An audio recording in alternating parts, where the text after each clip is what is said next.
Halo semuanya, perkenalkan nama saya Natasha Gwendlyn dan juga rekan-rekan saya ada Luis Octavia dan juga Misela Natasha Johannes. Di sini kami akan menjelaskan mengenai beberapa penerapan soal-soal anuitas. Di sini saya akan menjelaskan soal nomor 1. Pak Budi adalah seorang pegawai swasta yang memiliki istri dan 2 orang anak yang masing-masing bersekolah di tingkat SMA kelas 1 dan kelas 2 di sebuah sekolah swasta. Pak Budi adalah seorang manajer pemasaran yang memiliki gaji 15 juta per bulan. Sedangkan istrinya tidak bekerja dan hanya menjadi ibu rumah tangga. Sehari-hari Pak Budi hidup sederhana di rumah pribadi di daerah perumahan. Saat ini Pak Budi memiliki rumah atas nama pribadi dan sudah lunas. Saat ini biaya terbesar adalah biaya sekolah anak dan transport harian kedua anak tersebut, serta transport Pak Budi untuk bekerja. Rata-rata per bulan, biaya yang dikeluarkan Pak Budi adalah sekitar 7 hingga 8 juta per bulan. Pak Budi juga menyisihkan untuk tabungan kurang lebih 1 juta per bulan. Pada hari Senin, tepatnya terjadi sesuatu yang tidak diinginkan di rumah Pak Budi. Salah satu atapnya jatuh dan plafonnya mengalami kerusakan. Pak Budi tidak menyangka akan ada biaya mendadak. Perkiraan biaya yang dikeluarkan adalah 10 juta untuk membiayai renovasi rumah. Pak Budi berencana untuk meminjam uang ke beberapa bank. Pada hari Selasa, Pak Budi pergi ke Bank BCA. Dan di sana Pak Budi menanyakan semua syarat administratifnya. Dari Bank BCA, Pak Budi mendapatkan informasi untuk pinjaman sebesar 20 juta rupiah, mendapatkan bunga dan bunga dibayar bulanan selama 3 tahun. Pak Budi masih memikirkan kembali untuk pinjamannya. Berikutnya, Pak Budi datang ke Bank Mandiri untuk mendapatkan pinjaman. Berikutnya dari Bank Mandiri mendapatkan informasi untuk pinjaman sebesar 20 juta, mendapatkan bunga 12% per annum dengan tenor maksimal 2 tahun. Namun Pak Budi belum melakukan aksi apapun sampai berikutnya, Pak Budi mendapatkan Bank BRI yang memberikan pinjaman 20 juta dengan bunga 13,5% per annum dengan maksimal pinjaman 2,5 tahun. Di sini, saya merincikan apa aja pengeluaran dari Pak Budi. Yang pertama, pemasukannya itu gaji, yaitu gajinya itu 15 juta per bulan. Yang kedua, pengeluarannya kita ngambil paling banyak, karena ini sekitar 7 hingga 8 juta per bulan, kita langsung ambil pengeluaran paling tinggi atau paling banyak dari Pak Budi, yaitu 8 juta per bulan, dan menyisihkan 1 juta sebagai tabungan, dan untuk biaya renovasi sendiri mengeluarkan biaya 10 juta. Lalu saya menjabarkan dari 3 bank, yaitu Bank BCA, BRI, dan juga Mandiri. Nah, di sini karena kita menggunakan anuitas sederhana, rumus yang kita gunakan adalah, ini present value-nya sebesar 20 juta, I atau interestnya 13%, N atau jumlah atau durasi waktunya itu 3 tahun. Nah, I 1,8% per bulan ini didapat dari 13% ini dibagi dengan 12. Kenapa per 12? Karena per tahun. Dalam 1 tahun sendiri ada 12 bulan.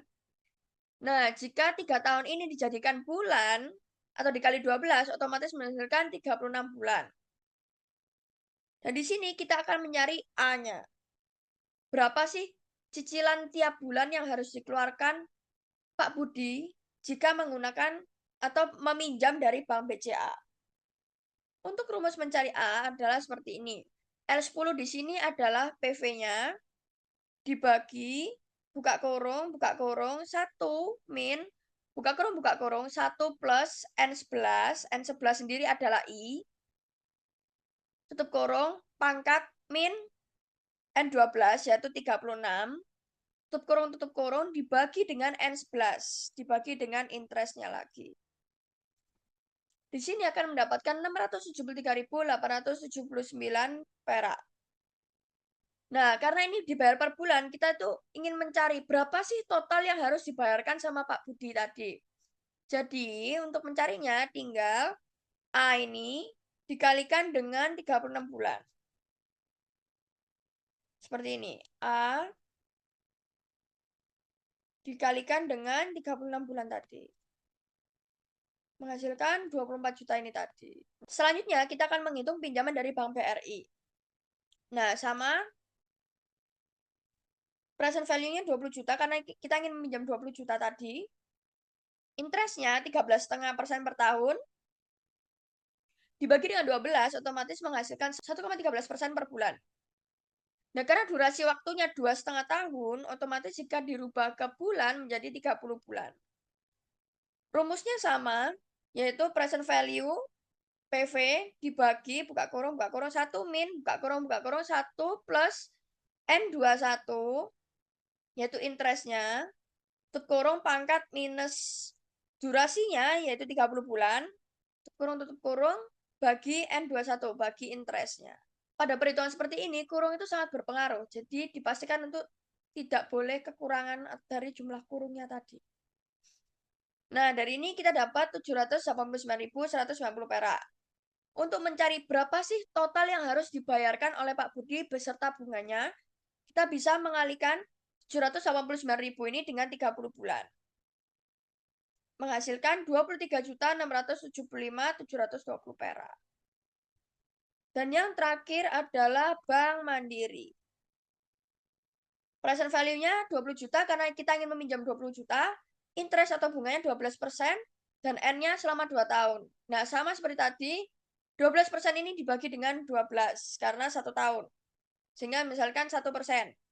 Dan untuk N-nya itu hanya 2 tahun. Jadi waktu durasinya itu lebih singkat dibandingkan bank-bank yang lain.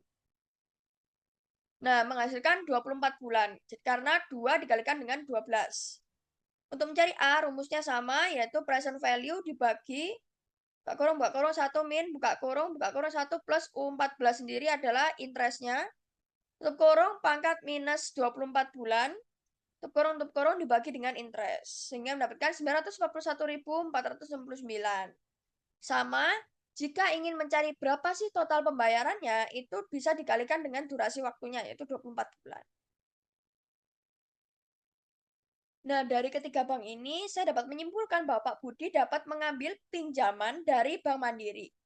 Meskipun terlihat cicilannya paling tinggi, namun jika di total-total, jatuhnya Bank Mandiri ini lebih sedikit dibandingkan Bank BCA yang terlihatnya cicilannya itu paling rendah, hanya 673.879.000 per bulan.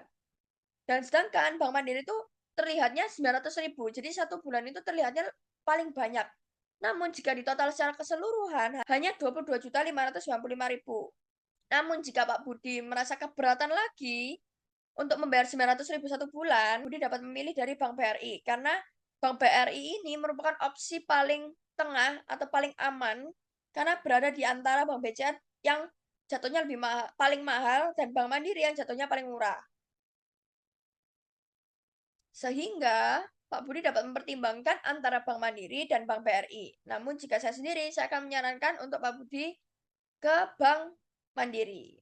Sekarang saya akan menjelaskan mengenai nomor 2 dan 3. Untuk nomor 2 di sini itu terdapat studi kasus di mana perusahaan tersebut berencana menginvestasikan uang mereka senilai 200 juta ke dalam ke sebuah proyek di mana diharapkan untuk mendapatkan arus kas per tahunnya itu senilai 50 juta. Namun, arus kas tersebut baru diterima setelah 3 tahun pertama dan suku bunga yang relevan untuk investasi ini adalah 10% per tahun. Nah, untuk di sini yang diharapkan jawaban yang diinginkan itu adalah hitung cara menghitung nilai sekarang serta perusahaan tersebut itu harus melanjutkan investasi tersebut atau harus mencari alternatif yang lain. Nah, untuk rumusnya di sini ada PV sama dengan dalam kurung satu dikurangi dalam kurung satu tambah I atau biasanya dikenal tingkat bunga per periode pangkat min N atau jumlah periode pembayaran dibagi I lagi tingkat bunga periode serta dibagi satu ditambah tingkat bunga per periode pangkat M-nya di sini adalah jumlah periode penundaan, yaitu 3 tahun yang tadi, serta A, dikalikan A. A merupakan anuitas atau pembayaran per periode.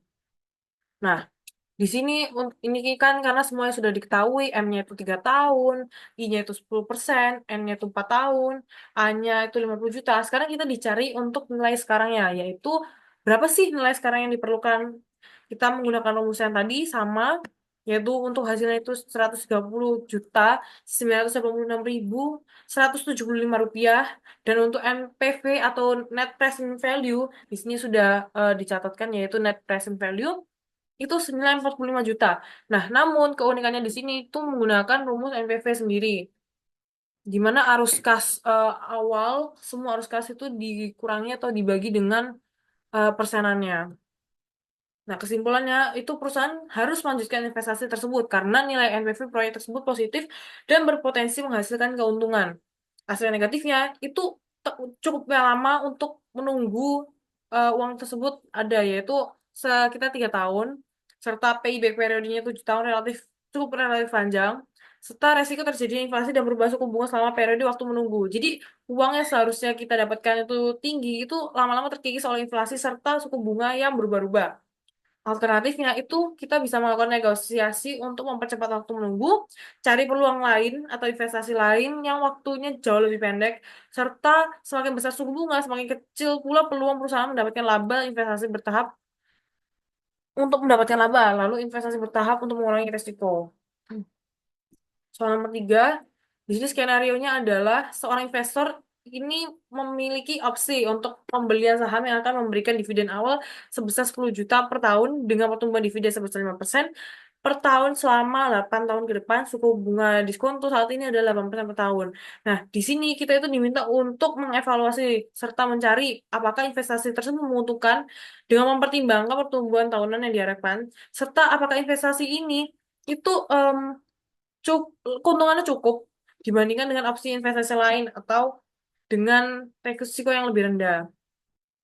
Untuk rumusnya di sini adalah PV sama dengan I dikurangi dalam kurung 1 ditambah G. G itu adalah tingkat pertumbuhan per 1 ditambah I sama seperti tadi yaitu tingkat bunga diskonto serta pangkat N atau jumlah periode dibagi tingkat bunga diskonto dikurangi tingkat pertumbuhan dikalikan A1. A1 itu bisa pembayaran atau penerimaan satu periode lagi. Nah, untuk itu di sini eh, sudah diketahui semuanya. A1, G, I, N, A1 senilai 10 juta, terus G-nya 5%, I-nya itu 8%, N-nya itu 8 tahun. Nah, sekarang kita itu diminta untuk mencari PV-nya. PV-nya itu adalah 67.258.931 rupiah. Nilai sekarang dari seluruh aliran kas selama 8 tahun. Ini untuk opsi yang pertama. Untuk opsi yang kedua, itu semuanya hampir sama, kecuali di G dan I-nya. Di mana G dan I tersebut itu dibalik. Yang aslinya di opsi satu G-nya itu ada 8%, D-nya itu 5%. Mengapa dibalik? Karena itu diperuntukkan untuk membandingkan. Kalau misalnya G-nya lebih tinggi itu seperti apa? Kalau misalnya G-nya itu lebih rendah itu seperti apa? Begitu juga sebaliknya.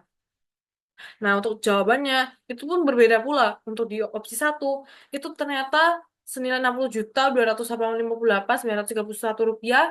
Namun di opsi B itu atau di opsi kedua itu justru 84.260.807.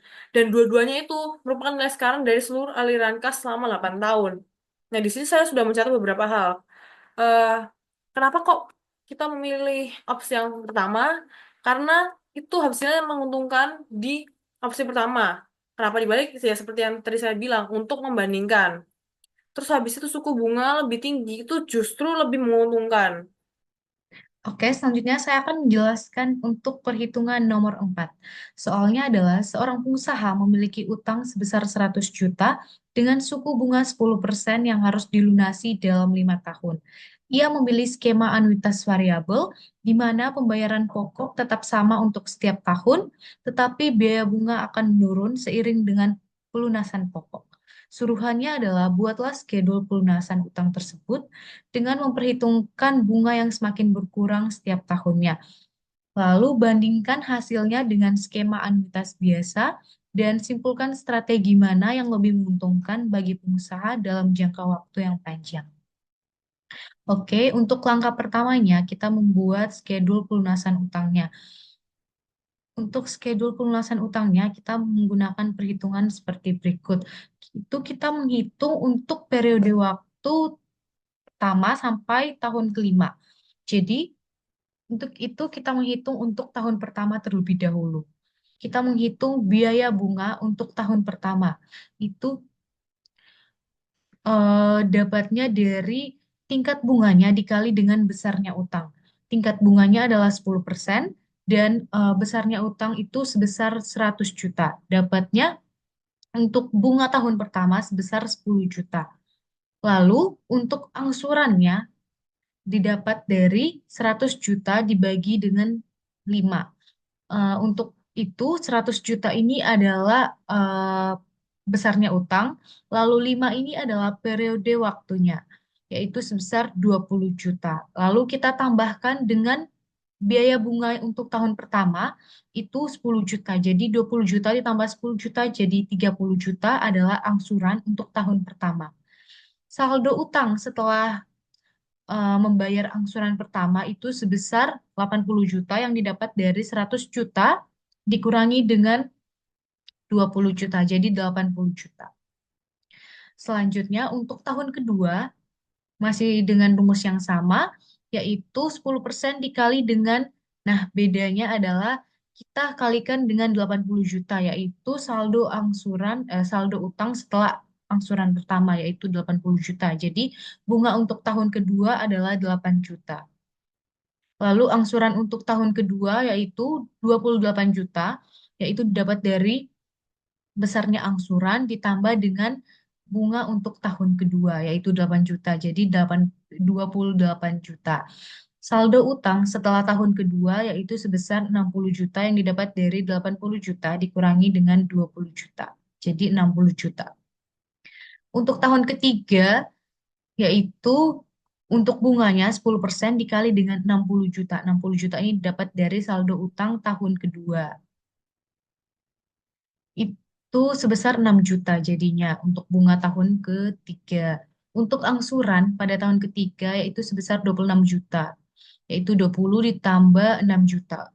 6 juta adalah bunganya. Saldo utang untuk tahun ketiga 40 juta dapat dari 60 juta dikurangi dengan 20 juta.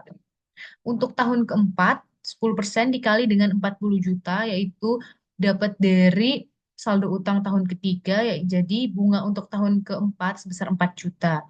Lalu angsuran untuk tahun keempat yaitu 24 juta didapat dari besarnya angsuran ditambah bunga untuk tahun keempat. Jadi 24 juta.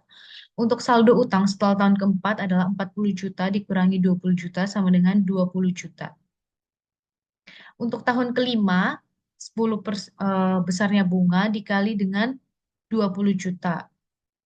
20 juta ini adalah saldo utang untuk tahun keempat.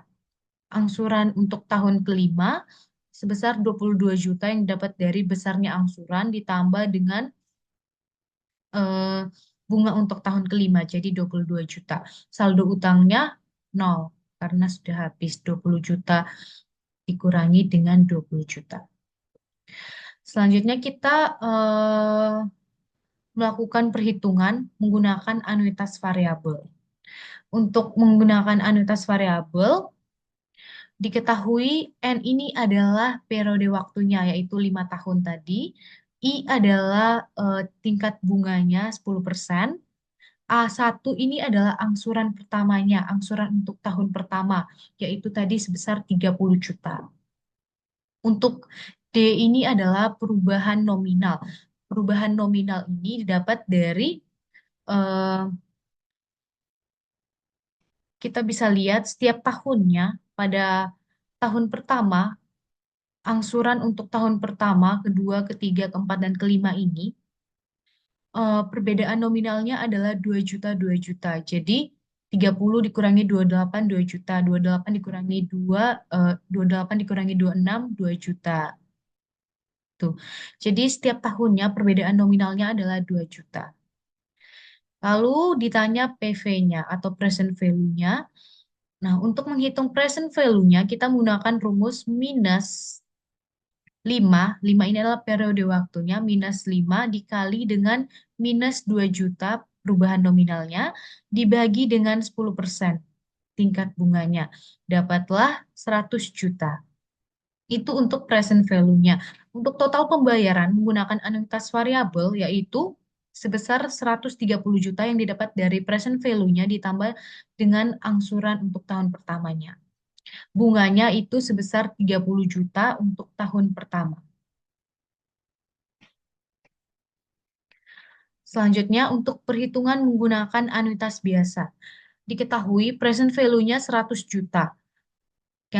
Seperti yang tadi sudah kita hitung, dapat present value-nya adalah 100 juta.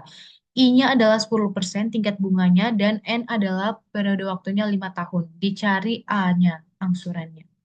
Angsuran ini kita cari untuk setiap tahunnya. Angsurannya adalah sebesar 26.379.748 rupiah yang didapat dari 100 juta dibagi dengan 1, dikurangi, ditutup kurung, ditambah tutup kurung 1 ditambah dengan 10%, tutup kurung dipangkatkan min 5. Min 5 ini adalah periode waktunya.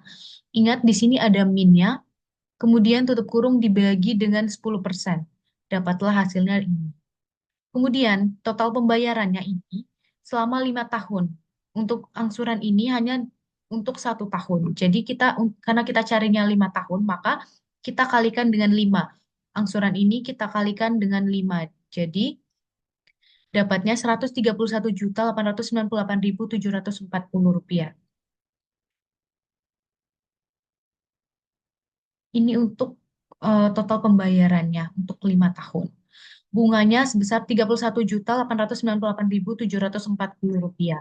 Bisa kita lihat untuk pembayaran menggunakan anuitas biasa, setiap tahunnya pembayarannya adalah sama, tidak berubah.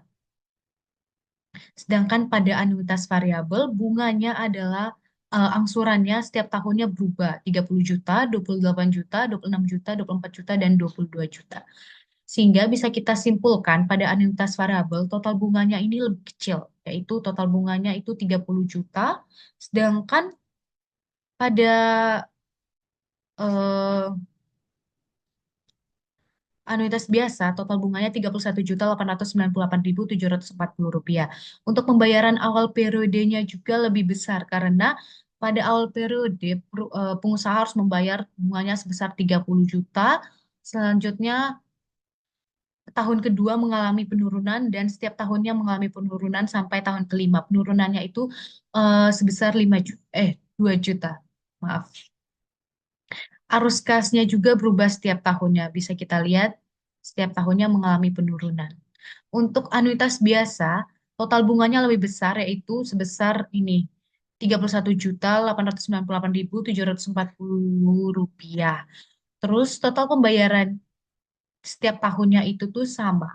Bisa kita lihat untuk tahun pertama sampai tahun kelima, total pembayarannya sama yaitu sebesar 26.379.748 rupiah. Terus arus kas atau cash flow-nya itu lebih stabil setiap tahun karena pembayarannya sama untuk setiap tahun. Bisa kita simpulkan untuk pengusaha lebih menguntungkan melakukan pembayaran menggunakan skema pembayaran anuitas variabel. Hal ini karena total bunganya itu lebih rendah dibandingkan dengan anuitas biasa. Selain itu, dia juga menghemat bunga sebesar 1.898.740 rupiah. Terus pelunasannya juga bisa lebih cepat karena setiap tahun bunganya mengalami penurunan. Nih, beban bunga menurun untuk setiap tahunnya. Sehingga bisa lebih menguntungkan bagi pengusaha untuk jangka waktu yang panjang. Manfaatnya bagi pengusaha, dengan menggunakan skema pembayaran anuitas variabel, pengusaha mampu mengelola biaya pembayaran yang lebih besar di awal tahun, yaitu tadi setiap awal tahunnya tadi pembayarannya 30 juta, untuk tahun kedua mengalami penurunan hingga tahun kelima, dan mempercepat pelunasan utang karena setiap tahunnya mengalami penurunan bunga. Sehingga pengusaha lebih cepat untuk melunasi utangnya karena setiap tahunnya bunganya selalu menurun, menurun, menurun. Sehingga sebagai pengusaha sangat lebih menguntungkan menggunakan skema pembayaran anuitas variabel. Oke, sekian penjelasan dari saya. Terima kasih.